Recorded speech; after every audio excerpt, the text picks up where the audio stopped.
उद्धव ठाकरेंनी सकारात्मक प्रतिसाद देणं, पण काही अटी शर्तींसह काही प्रतिसाद असणं आणि त्यावर आता मनसेतून प्रतिक्रिया येत आहेत. त्यांचं असं म्हणणं आहे की अटी शर्तींवर काही होणार नाही आणि युती ही फक्त निवडणुकांपुरती नसते किंवा मैत्री निवडणुकांपुरती एक लक्षात घ्या, मुद्द्यावर होऊ शकते. तुमचा मला विषय समजला. काही लोकांना हे भाऊ किंवा समविचारी पक्ष एकत्र आलेले नको असतात, बरोबर आहे. त्याच्यामुळे ही अशी काटे मारत असतात. राज ठाकरे यांनी एक विषय मांडला, तो विषय होता महाराष्ट्राच्या हिताचा. ताबडतोब काही क्षणात माननीय उद्धव ठाकरे यांनी प्रतिसाद दिला. तो प्रतिसाद सुद्धा महाराष्ट्र हितासाठी. आता ह्याच्यामध्ये अटी शर्ती वगैरे आल्या कुठे? नाही आल्या. कोणती अट कोणती शर्त आहे? जर दोन प्रमुख नेते जे भाऊ आहेत महाराष्ट्रात, जे दोन प्रमुख नेते जे ठाकरे आहेत भाऊ आहेत,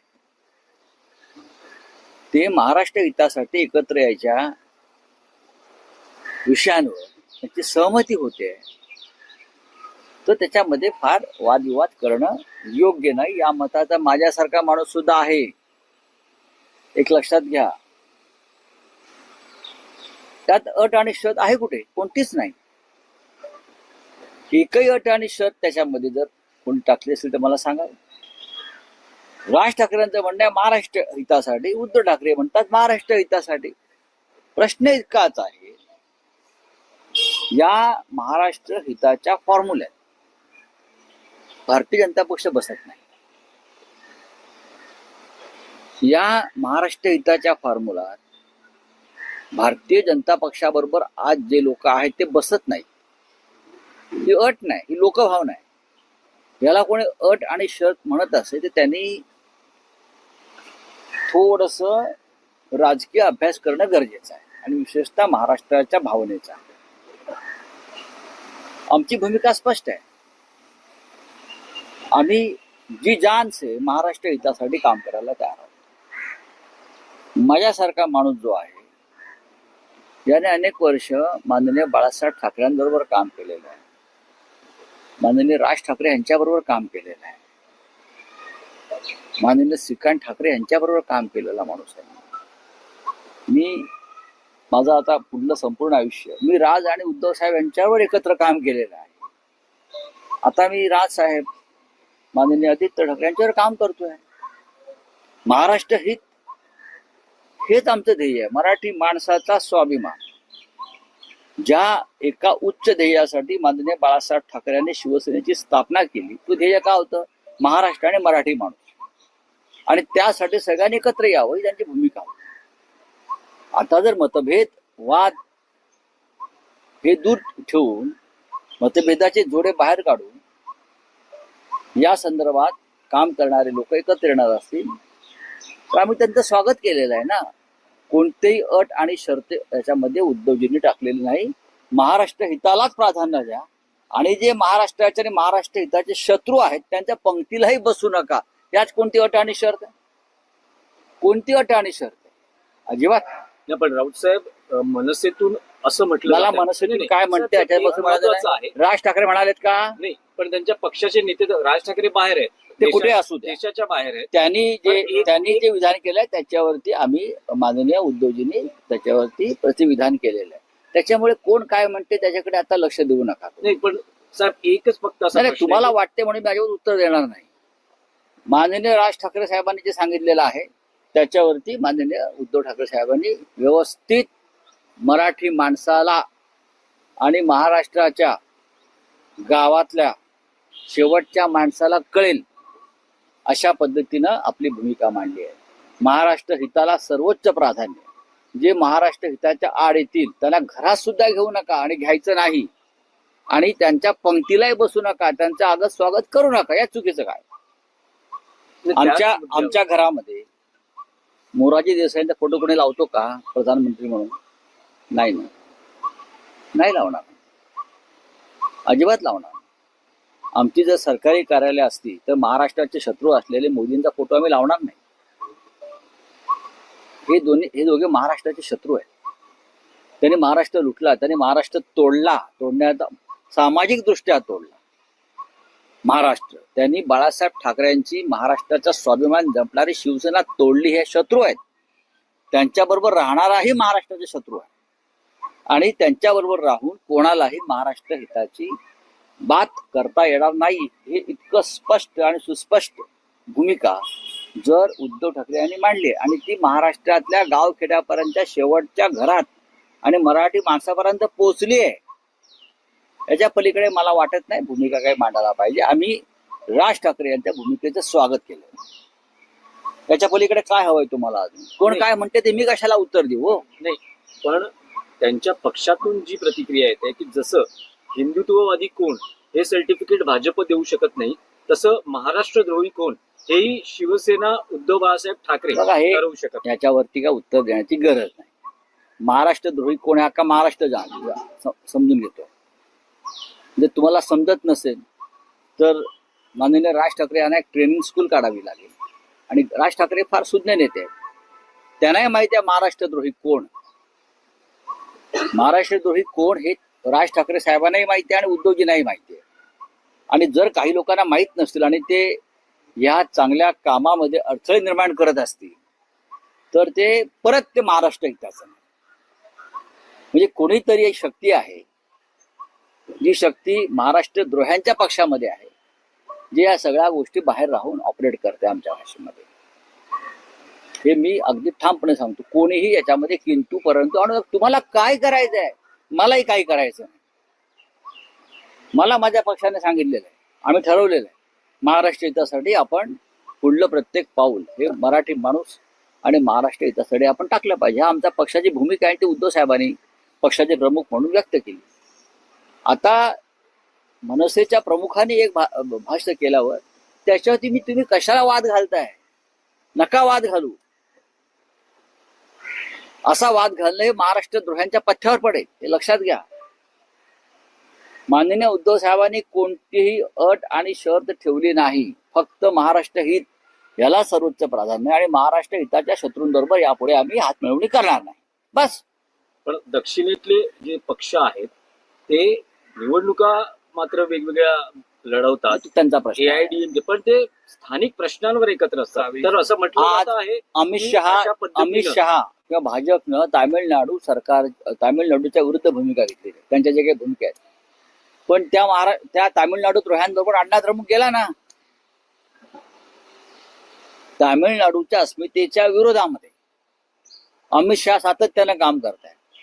पण तेच अमित शहा आज अण्णा द्रमुक पक्ष AIADMK एकत्र आहेत. त्याच्यामुळे तिकडे सुद्धा तो झगडा होणारच आहे. पण शिवसेनेला आमच्यासारख्या लोकांना कोणीही राजकारण शिकवू नये. नाही, पण गरज भासली तर शिवाजी पार्क मधल्या कॅफेत संजय राऊत जाऊन राज ठाकरेंशी चर्चा करणार का? कारण तुम्ही सतत कॅफे हा उल्लेख केला राज ठाकरेंच्या शिवतीर्थ, म्हणून हा तुम्हाला काय वाटतं राज साहेबांशी आम्ही ठाकरेंशी बोलत नाही का? कॅफेत जाणार का? का नाही जाणार? एक लक्षात घ्या, राज ठाकरेंचे आणि आमचे संबंध का आता जे आहेत का, दोन भाऊच आहेत. बघा, उद्धवजी आणि राज ठाकरे हे भाऊच आहेत ना. कौटुंबिक कार्यक्रमांना एकत्र येतात, भेटतात, बसतात, बोलतात. पाहिलंय ना आपण. ते तुम्हाला नको आहे का? तुम्हाला का अडचण आहे का? तुमचा TRP कमी होणार आहे का त्याच्यामुळे? नाही ना. माझं तर म्हणजे माझ्या आयुष्याची उमेदीची वर्ष त्यांच्याबरोबर गेलेली आहे. हे का आम्ही विसरू शकतो? ते विसरू शकणार नाही. बघा, एकनाथ शिंदेचा संताप होऊ शकतो, देवेंद्र फडणवीस हा संताप दाखवणार नाहीत, पण आतून त्यांचं पोटात ढवळाढवळ सुरू होऊ शकतो. पण त्यांनी तर असं म्हटलं की दोन भाऊ एकत्र येणार असतील तर आनंद आहे. भाजपचा आनंद हा किती खोटा असतोय आम्हाला माहिती आहे. ते आनंद पोटात माझ्या मावेना हे असं त्यांचं जरी असलं तरी त्यांच्या मी ओळखतो सगळ्यांना ओळखतो. आतापर्यंत काड्या घालण्याचं काम कोणी केलं कॅफेत जाऊन? हे आम्हालाही माहिती आहे. ते आम्हाला माहिती आहे ना. त्याच्यामुळे जो निर्णय घ्यायचा आहे हे फक्त याच्यामध्ये तिसरा कोणी नाही, हे फक्त उद्धव साहेब आणि राजसाहेबच घेऊ शकतात. हे दोनच नेते, दोन भाऊ घेऊ शकतात. त्याच्यामध्ये कोणीही आपलं मत व्यक्त करण्याची गरज नाही. कोणी मत व्यक्त करण्याची काही गरज नाही, कुणाच्यामध्ये मत व्यक्त करण्याची. राज ठाकरेंना खड्यासारखं बाजूला केलं शिवसेनेत असताना कुठेतरी असं कोण म्हणतंय? असं कोण म्हणताय? काय संबंध त्या शिंदे गटाचा आणि त्या मस्क्याचा? काय संबंध काय आहे? हा, रुग्णाला मस्का लावत बस म्हणावं दुसऱ्यांच्या, त्या अमित शहाच्या. सर भाजप तुमचं आयुष्य आता जे आहे ते ह्या सगळे जे आहेत ना, हे कोण भाजपवाले, त्यांच्या पार्श्वभागाला मस्का लावण्यात तुमचं आयुष्य जाणार आहे. तुम्ही करा. तुम्ही आता माननीय राज ठाकरे, उद्धव ठाकरे यांच्या भांडण कशाला पडताय?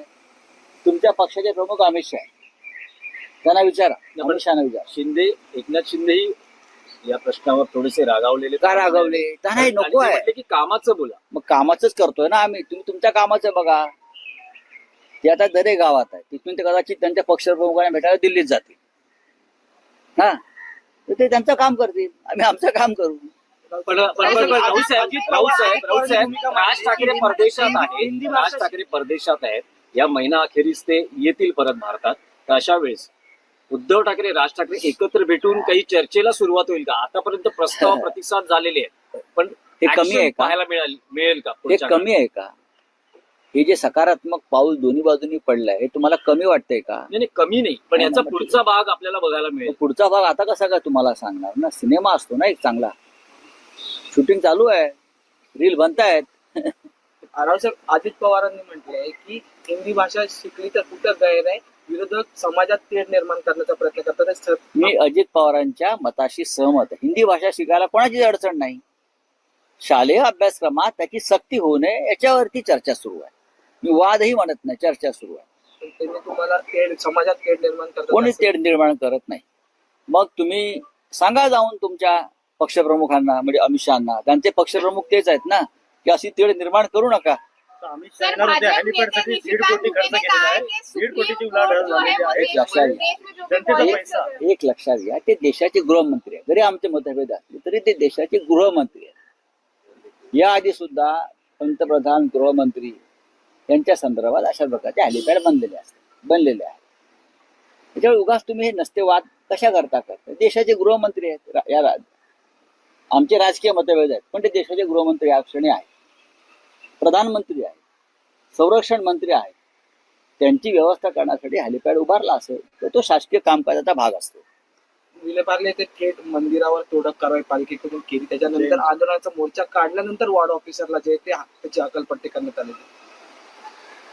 अरे त्याच्यावर तुमचं काय अपेक्षा? मी काय उत्तर द्यावं? नाही, पण मंदिरावर तोडक कारवाई, कोर्टात केस असताना तोडक कारवाई का केली जाते? त्याच्यानंतर दुसरा मुद्दा आहे की भाजपचेच नेते त्या आंदोलनात सामील होतात. सरकार भाजपचंच आहे, कुठेतरी काय बघा, याच्यामध्ये या सगळ्या गोष्टीमध्ये मंदिर तोडण्यापासून ते एकत्र आणून नेतृत्व करण्यापासून यांचं राजकारण आहे. बाकी काय म्हणत नाही. हे सगळं राजकीय गटाचा भाग असतो. आधी मंदिर तोडायचं, मंदिरावर बुलडोजर टाकायचं, महापालिकेत कोणाची सत्ता आहे? तुमचीच आहे ना. मग त्यांना एकत्र करायचं, मग भाजपने तिथे जायचं, मग त्या अधिकाऱ्याला सस्पेंड करायचं. चला, धन्यवाद. रावसाहेब, हिंदी आहे ना? ठीक है, बोलिए. सर, हिंदी में। निशिकांत दुबे जो है, उन्होंने कहा है कि देश में जो भी दंगे भड़क रहे हैं उसके पीछे सुप्रीम कोर्ट वजह है, और चीफ जस्टिस जो भी बयान देते हैं उसकी वजह से देश में दंगे भड़क। कौन से चीफ जस्टिस की बात कर रहे हो? जब जस्टिस चंद्रचूड़ ने मस्जिद खोदने का आदेश दिया था कि आप कहाँ भी जाकर मस्जिद खोद सकते हो, दरगाह खोद सकते हो, हाँ, संभल में इसीलिए तो हो गया है ना दंगा।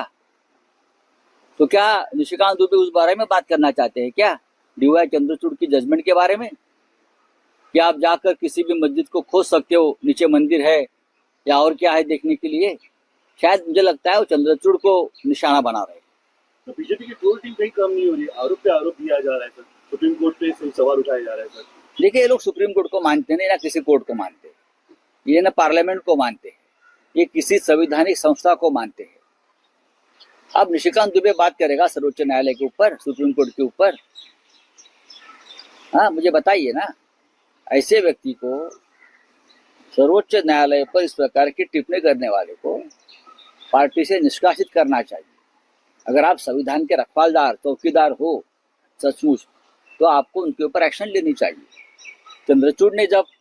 जस्टिस चंद्रचूड़ ने जब मस्जिद की खुदाई का आदेश दिया था, तब आपको ये नहीं लगा कि दंगे भड़काने की या समाज में झगड़े करने की ये बात हो रही है? तब आपको नहीं लगा? संभल में 7 लोग मर गए और जगह पे लोग मर गए, तब आपको ये नहीं लगा कि सुप्रीम कोर्ट अपनी हद पार कर रही है? तब नहीं लगा ना। जब महाराष्ट्र के गैर कानूनी सरकार को प्रोटेक्शन दिया जस्टिस चंद्रचूड़ ने, अनुच्छेद 10 को आंखों के सामने टूटते हुए देखा है, तब नहीं लगा है लोगों को कि सुप्रीम कोर्ट अपनी हद पार कर रही है? सर, राज ठाकरे ने एक कदम आगे बढ़ाया, आपने भी एक कदम आगे बढ़ाया, लेकिन अब मनसे के कुछ नेता है जो देखिए, कहते हैं मनसे कि के आपने कुछ terms end condition Raj Thackeray ji और उद्धव ठाकरे जी दोनों भाई हैं, दोनों भाई हैं। हम सालों साल एक साथ रहे हैं, आज भी हमारा वो रिश्ता कायम है, भाई का, मित्रों का वो रिश्ता आज भी हमारा कायम है, वो टूटा नहीं है। अगर कोई दूसरा व्यक्ति बात करती है तो अपने पार्टी चीफ से पूछ लीजिए कि जो मैं बोल रहा हूँ ये सही है या नहीं है। दोनों भाई तय करेंगे। और हमने उद्धव जी की बात मानी है कि महाराष्ट्र के हित के लिए हमको अगर एक साथ आना पड़े तो हम हमारे जो भी मतभेद है वो हम भूल सकते हैं। नहीं, उन्होंने कहा है कि टर्म्स एंड कंडीशन पे देरी नहीं हो सकती। कोई टर्म्स एंड कंडीशन की बात उद्धव ठाकरे साहब ने नहीं की है। आप समझ, उद्धव जी ने क्या कहा है? कुछ राजनीतिक दल ऐसे हैं जो सत्ता पार्टी में है, वो अपने आप को महाराष्ट्र के बहुत बड़े हितकारी समझते हैं, लेकिन वो महाराष्ट्र के शत्रु है, दुश्मन है, वो महाराष्ट्र तोड़ना चाहते हैं, मराठी स्वाभिमान पर हमला करना चाहते हैं। बालासाहेब ठाकरे जी की शिवसेना इसलिए तोड़ी कि महाराष्ट्र स्वाभिमान को खत्म करे। ऐसी किसी भी राजनीतिक दल के साथ हमारा संबंध नहीं होना चाहिए, तभी हम सच्चे महाराष्ट्र भक्त बन सकते हैं। और ये कोई कंडीशन नहीं है ना, ये हमारे राज्य के लोगों की भावना है, यही व्यक्ति है और क्या है। गठबंधन का अगला पार्ट कब दिखाई देगा? कि उनको ईडी सीडी इनके सामने जाना पड़ेगा, साथ ही साथ आपको अपनी सहयोगी पार्टी के सामने सम्मान से ज्यादा जगह बनानी पड़ेगी। एक चैलेंज नहीं हो सकता सर? एक बड़ा कोई चैलेंज नहीं। डिक्टेटरशिप जो है इस देश में चल रही है और महाराष्ट्र में जिस प्रकार का राज चल रहा है, उसके खिलाफ ज्यादा से ज्यादा लोग एक साथ आना जरूरी है। राउत साहब, गठबंधन का अगला पार्ट कब दिखाई देगा? राज ठाकरे उद्धव अब तक गठबंधन की घोषणा नहीं हुई, अब तक सिर्फ इमोशनल टॉक चल रहा है।